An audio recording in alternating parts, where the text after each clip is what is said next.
I come from the future, and I know exactly how this story can end. Okay, maybe not the future, but I come from Brazil, which is not that different, as my country has become a laboratory for censorship and judicial authoritarianism.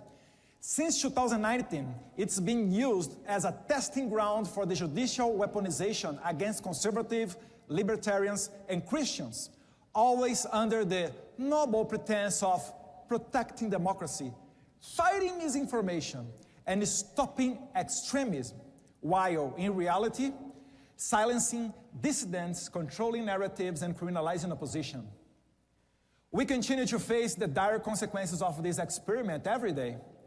Just 3 days ago, my father, former president of Brazil, Jair Bolsonaro, was formally charged by the Attorney General of the current socialist government with allegedly orchestrating a coup, a Disneyland coup d'etat, as some might call it, without weapons, without a plan, and while he wasn't even in Brazilian territory, but in Orlando, probably debating strategy with Goofy, and taking national security advices from Mickey Mouse, maybe?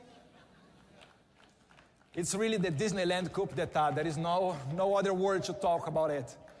This baseless accusation, entirely devoid of evidence, is nothing more than a tool to neutralize political opposition. It mirrors the same tactics used against the opposition in Cuba, Venezuela, and Nicaragua.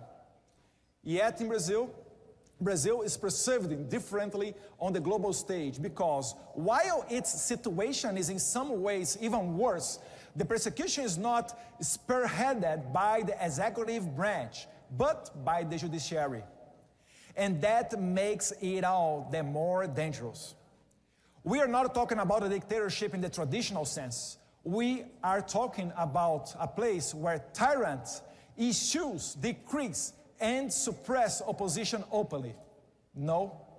In Brazil, the judicial system has been weaponized, creating an illusion of legality while systematically dismantling democracy from within.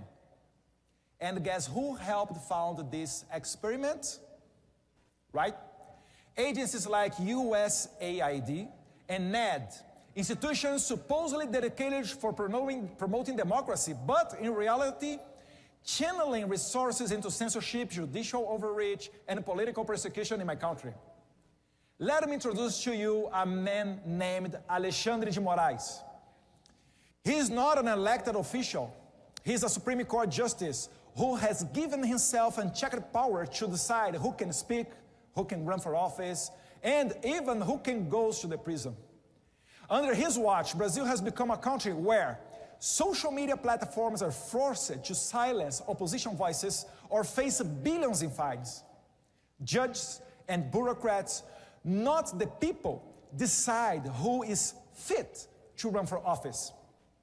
Congressmen like Daniel Silveira are thrown into jail for so-called opinion crimes, receiving an outrageous sentence of 8 years and 9 months behind bars, simply for exposing his views in a video, a punishment more fitting of a totalitarian regime than a democracy.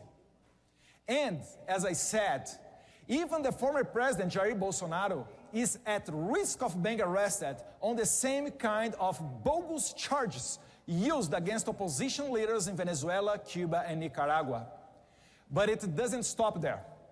The judicial system has become an instrument for persecution at every level.